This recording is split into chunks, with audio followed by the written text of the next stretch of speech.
Katrina, this is an interesting setup going into the end of the year. We've seen a lot of stocks rally so sharply already.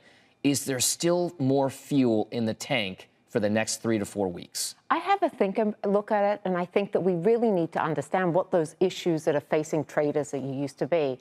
Inflation is one that has been on people's minds, and I look at the inflation, I think we're in that final mile. We've really just tackled it and been so successful. We've got it down from 5.8 to 3.7, and it's coming down. And I think that's going to help and support the market going into It's a bold call, though, because nobody wants to call the end of inflation before inflation really ends. What are you seeing that makes you feel as though that inflation story is almost over? I think that we're not looking at some big bang that's going to say the inflation story's over. It's not that. It's actually just incrementally small data pieces. We look at the wage number. Yes, it is high, but if you offset productivity, you're looking at wage numbers coming in much closer to the Fed trend. You look at oil prices. They've started to abate.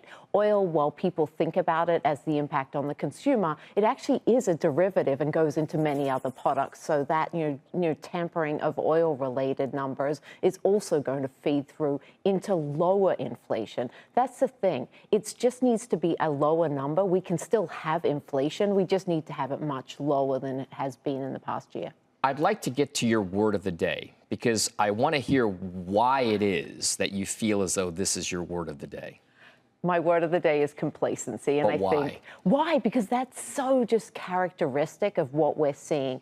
Think about it. Those low mortgage rates that people locked in during the pandemic, people are trapped in their houses. You look at the people who got those sweetheart deals at the gymnasium, they're locked into their gyms. And also people who got really great work from home deals from their employer, they're locked into their employer. So we need to think about that complacency and what does that mean for the market? Well, part of that means that because you're locked into those deals, you're actually keeping inflation low because your gym price is not going to go down any further, and it's really not going to go up too much. So complacency is the word that we're looking at. We've got just a handful of seconds left here. In your mind, it's the season for shopping. What's on your shopping list right now? At the moment, I like things that are really predictable. So one of the stocks that we're talking about is AerCap.